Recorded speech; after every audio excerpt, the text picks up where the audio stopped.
RpgMaker is a relic of a game engine that has created some of the best and absolute worst doo-doo ball dog water games humanity has ever witnessed. In this video, I will go over some of the best games made with it and rank them all on the tier list. Talking about RpgMaker games and not talking about Yume Nikki is like pooping before taking off your pants. Ib is a really cute game about a kid stuck in an art gallery. Yume Nikki is basically the great-grandfather that spawned all the other games in this list. It's the equivalent of the fish that decided to walk on land. Yume Nikki is a game where you play as a hikikomori named Matatsuki. When she goes to sleep, she enters a dream world that you can explore and find items in. That's it. That's the game. This game is definitely a hit or a miss. It is the epitome of a walking simulator. It's a game you only play for the vibes alone. There is no narrative, no objective, no goals, no battle pass, no ranked, no micro, and that's why personally, I don't like it. There is absolutely nothing going on in that game. I've heard that you can get some kind of ending, but I've tried getting into it so many times, and by the time I get any progress done, I get sick of hearing her SpongeBob ass boots like, damn girl, you got those from Bikini Bottom? But hey, this game has great music, right? Lotus Water, Oil Puddle World, all the video essays use it. Wrong. That's Yume Nikki. With a 2, of course, you silly. And it's a fan sequel to this game that is somehow even bigger and larger and more confusing, and there is still no battle pass. Overall, this game had a great cultural impact on the genre and basically sparked the interest in RpgMaker games for being different. But this game is long past its prime, and on its own merit, I give it a D for, damn girl, you live like this? Ib is a really cute game where you play as Ib, a kid stuck in an art gallery. And as we know, art galleries and kids don't mix. So she tries her best to escape this mental asylum. I think the game and the art direction is really cute, although it's not quite as cute towards the end. The puzzles are also really cute, and also get increasingly BS towards the end. My fault. I should have known. There was a key in a tulip. But it does kind of make sense why the game would get more and more perplexing towards the end from the narrative standpoint. Speaking of which, I think the story is pretty good. Well, it kind of depends on what ending you get. Some of these endings are diabolical, and asking you whether or not you want to delete your save files with the default option being yes is pure evil. Bro, you already know, once the title starts rolling and it all goes dark, I just start stroking that C button faster and faster. B for pretty good.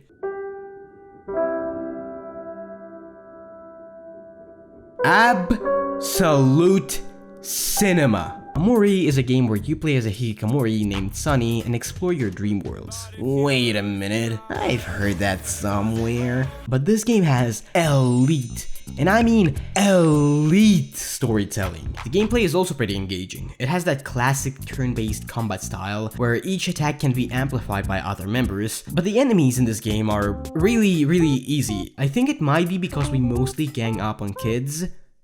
Nah. And if you buff Kel, it becomes a hydrogen bomb versus coughing baby situation. The game slows down to a crawl towards the middle in terms of both pacing and the gameplay, as you're stuck in a huge ass medieval mansion and wipe out an entire bloodline of knights. But none of this, trust me, none of this matters because the ending of this game overcompensates for that. This game had me in shambles for probably a week after finishing it. Imagine being hit by a truck, then a train runs over you, then a plane crashes on you, then a species-ending asteroid lands on you, then you get hit with your dad's belt, and then Mars lands on you. And trust me, it's not just me. Look at this girl, or this guy, or this other guy who has built an entire career playing indie games with a monotone voice. He is always commenting and giving us his input. But as the final scene plays out, you witness what I can only describe as the biblical event as a fan of his channel, as he does not utter a word for 3 straight minutes before returning with a quavering voice. Well, we're gonna be I patch Omori from now on. Which is why, if you're not emotionally stable right now, I strongly urge you to not play this game, as it will only send you down the negative spiral even further. But once you do get better and want to experience something emotional, give it a try. This game had a tangible negative impact on my life. Absolute cinema. The Witch's House is a game where you die. A lot. Like a lot. If ReZero was a game.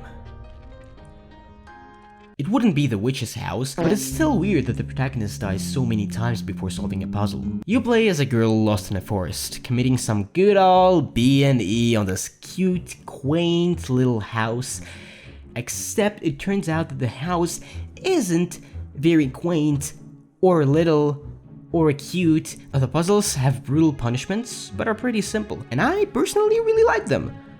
Because they make me feel smart. Except for that one puzzle near the end of the game with cardinal directions or something, that one just sucks. It made me feel dumb. This game also drops a bombshell of an ending, refuses to elaborate, and leaves. It's the same level of shock you get when you realize that you're pooping, but your pants are still on. Sweet game, but it has a strong affinity for showing human anatomy from the inside. B for beheadings. OneShot is without a doubt the most unique game of them all. Nico wakes up in a newly renovated building in a world completely alien to you, and is tasked with screwing the mighty sun back into place. What makes this game so appealing is that you don't play as Nico, you play as yourself. Poop Master 2004. Your job is to guide Nico to his goal, but you yourself are being guided by this gaming PC. As the game progresses, you will get random files in your system with instructions and code and hints on how to solve puzzles, and the further down you go, the more interesting it gets. Like look at this document. I mean, what does it even say?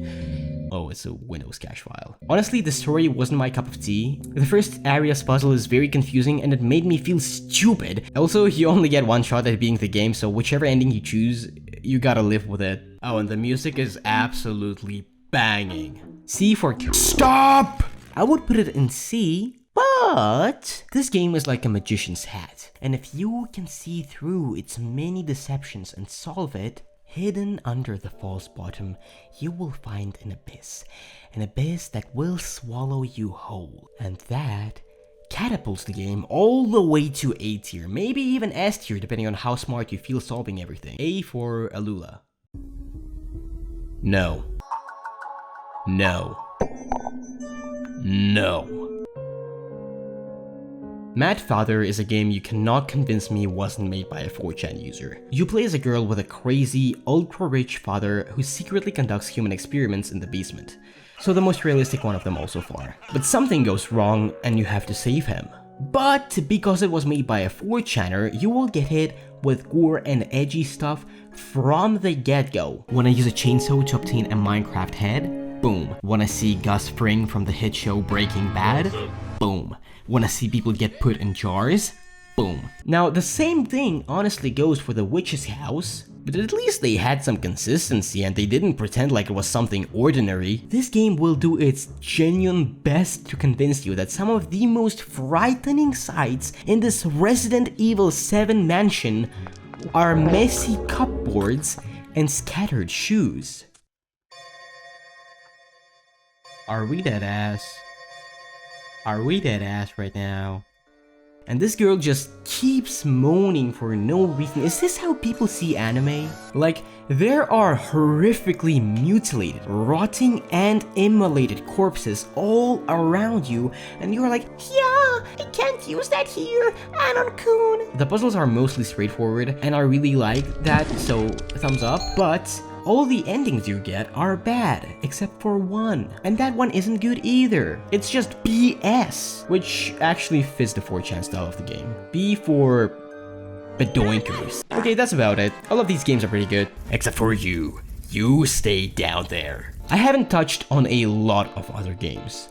Namely, all of these.